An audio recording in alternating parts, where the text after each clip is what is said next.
Good evening, friends. I am doing my first Instagram live ever.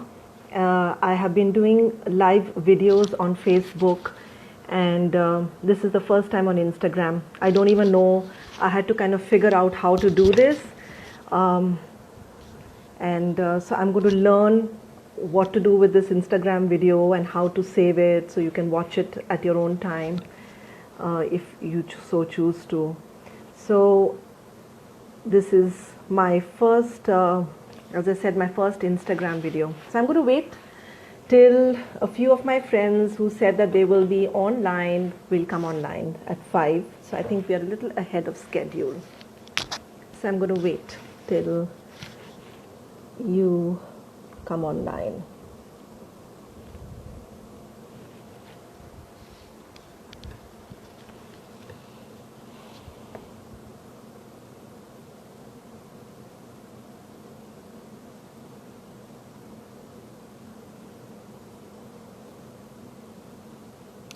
Hi Parul.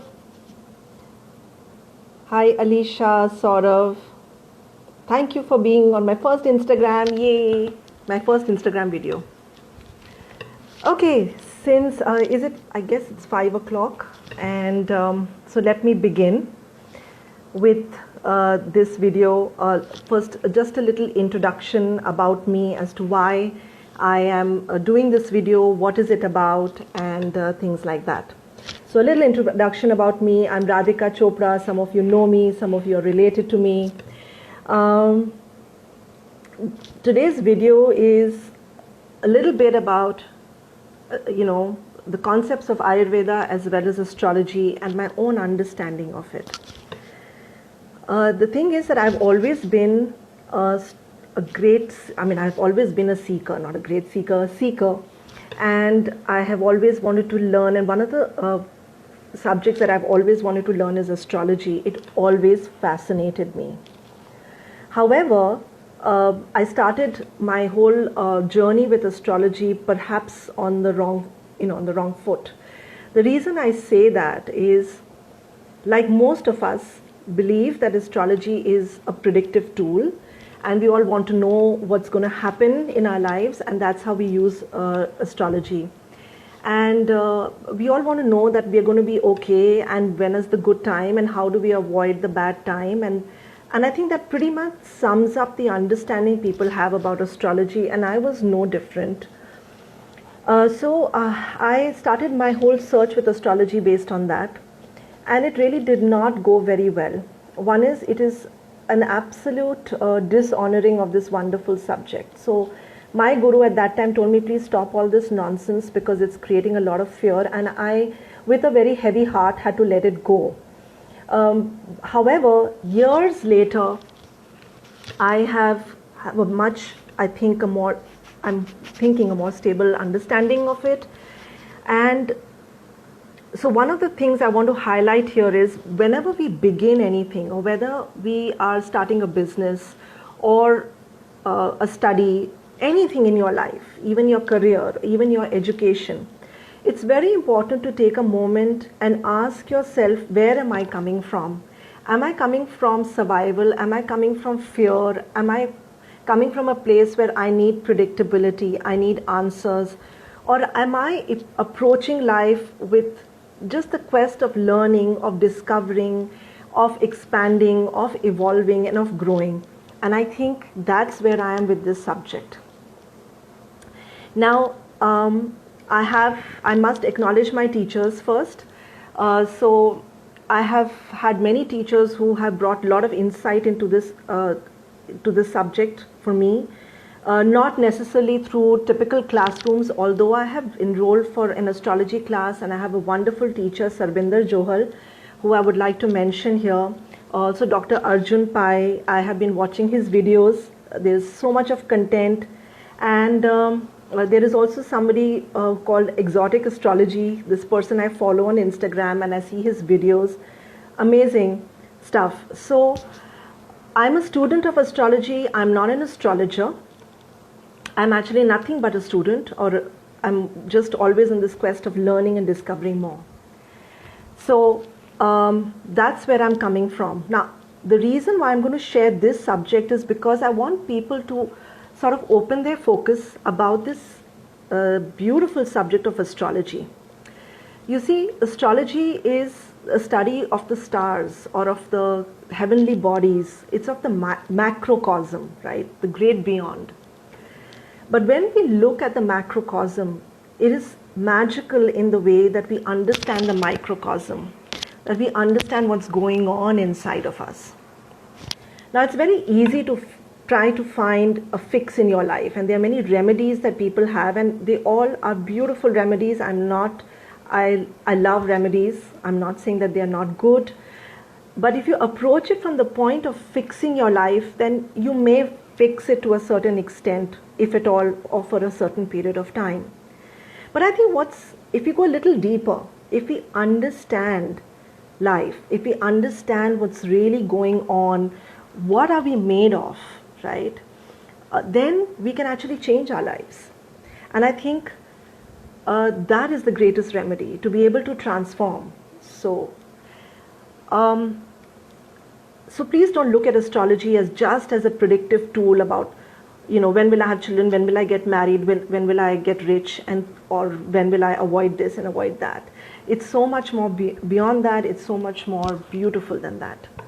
So I'm going to turn my camera to what I have actually made here, and I hope that this is understandable for you. I've tried to keep it simple and concise.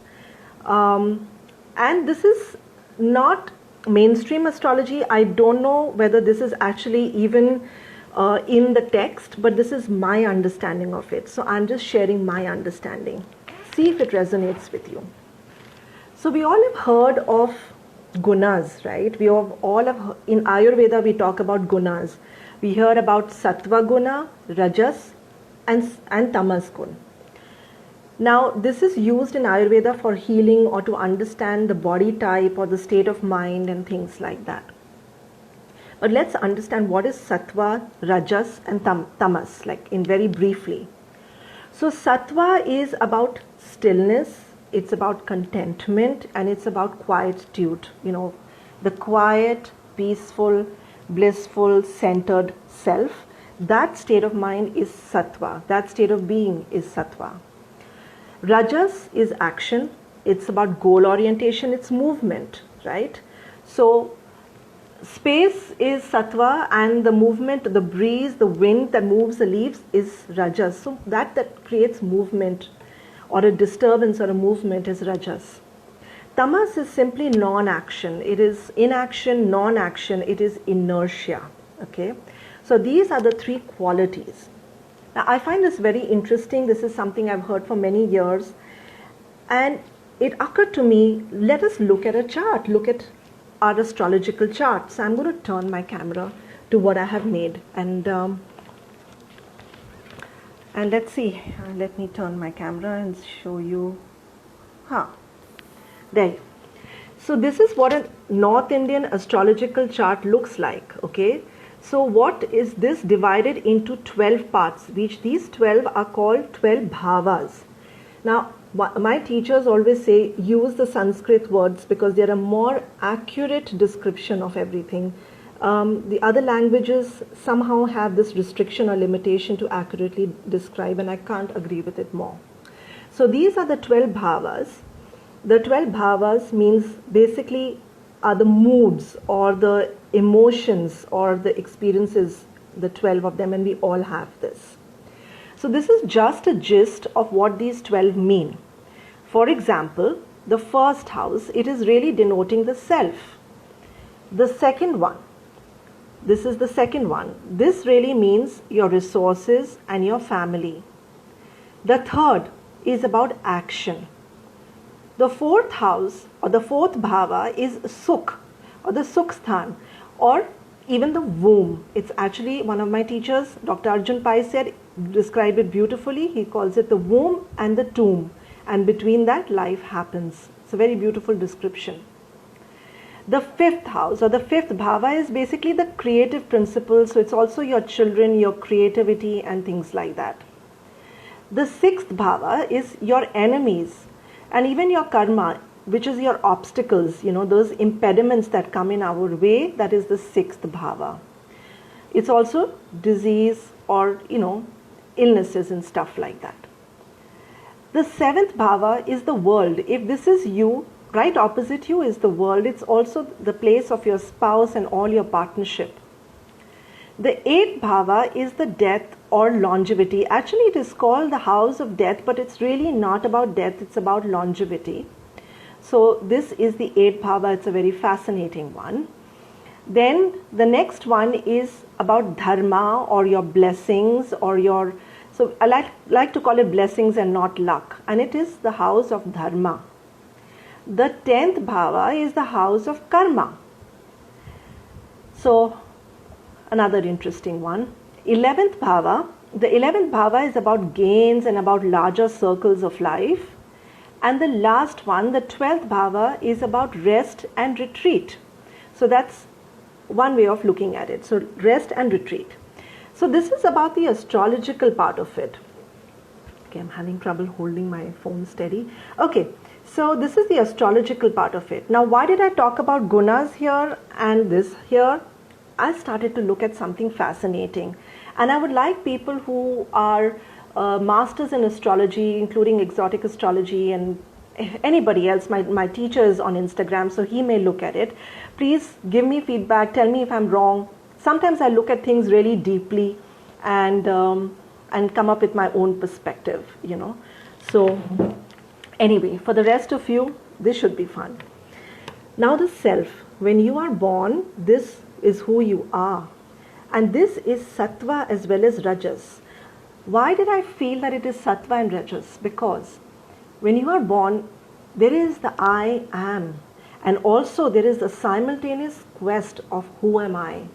So I am is a sattva guna, which is a knowing about your true identity, which sometimes gets hidden in many, many layers. Well, most times it gets hidden in many layers.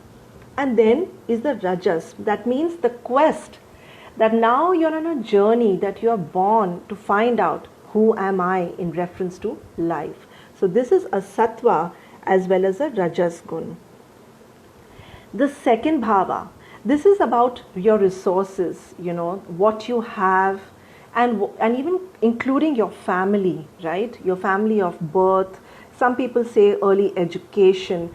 So I put this as rajas. This is where all movement happens, right? Where you are learning, you are taking shape in a way, you take shape in the family that you're born in.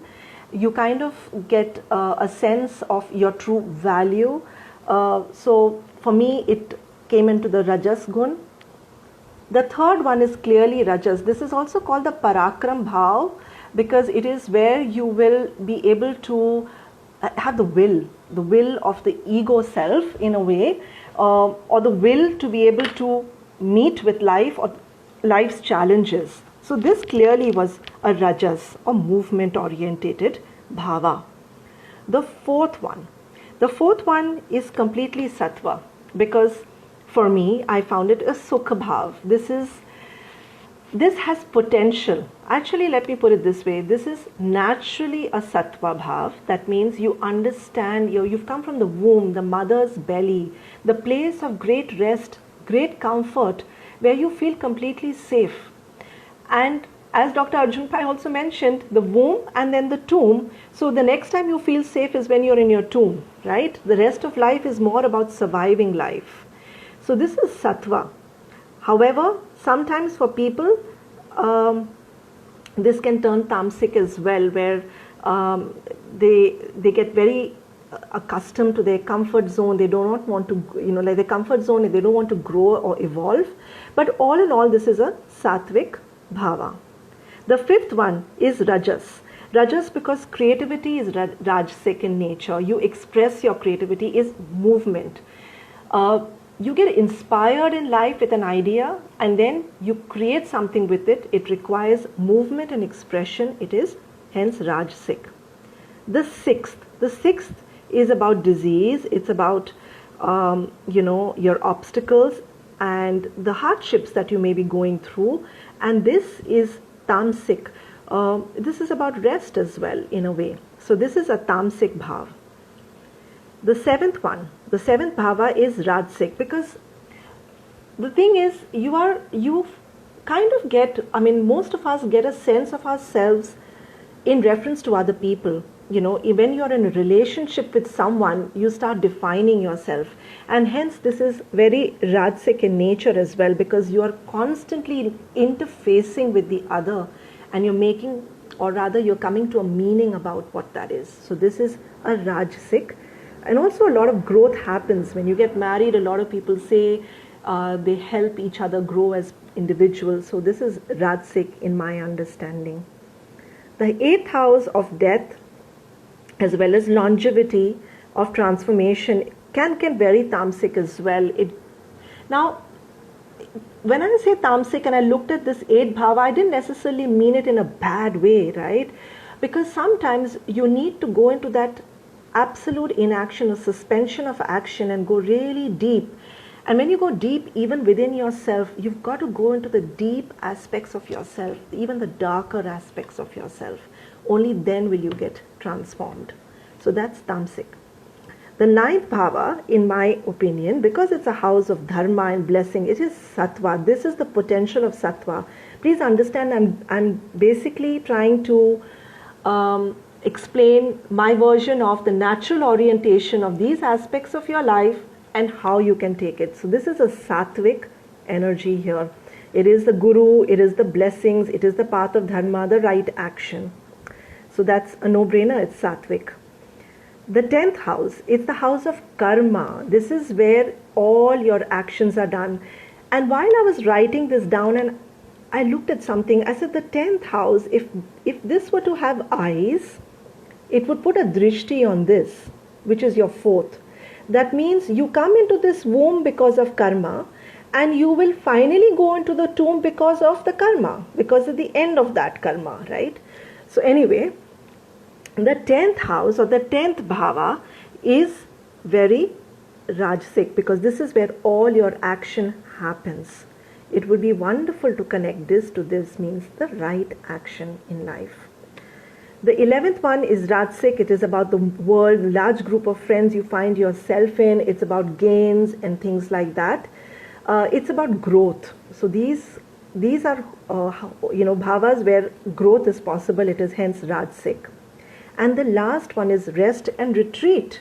So this rest and retreat is the tamasic bhava. This is where you go to sleep as well, right? So this is even your bed, or your retreat, or your holiday, or your rest, or your hospital, whatever. There are different ways of looking at it. Again, it is tamasic. It's about relaxing and resting. Okay. Now we will see that during even our day, or during even the phases of our life, we will go through these various experiences. And I felt that there is no need to avoid any experiences, but there is every reason to understand. To understand where are we coming from, where are we going, what motivates us, and how do I tide over this time. My famous or my most popular analogy of putting it, because one of my teachers once mentioned it, he says you should know where you are, then you will know how you're supposed to go through that period. So he would give the analogy that if you are in a village which does not have a road, a proper pakka road, it has broken, cobblestones or things like that, you will not drive your Ferrari there at 100 kilometers per hour. But on a highway, you will not take your bullock cart, you'll take your Ferrari out. So it's very important for us to know where we are at a particular point in life, and how must we respond to that moment in life. So this is what I wanted to share with all of you, just to give you a little, take you along with the journey that I am making, that astrology or these great sciences of Ayurveda, astrology, are so profound. You don't have to want to learn it to become an astrologer. Like even numerology, when I've had these classes, I told people it's not necessary you need to become a numerologist. You simply learn it to understand yourself, your life, and your relationships better, and you become a more functional human being. And you learn the greatest treasure, this cosmic treasure, this wisdom that is speaking to us all the time. So I hope you enjoyed the video, and I am going to now end this video, and I don't know how I'm going to save it. So if there's any pointers, let me know. I think I have to press end and then download or put it on IGTV. So let's see if that happens. So thank you for joining me. Have a good evening. Bye-bye.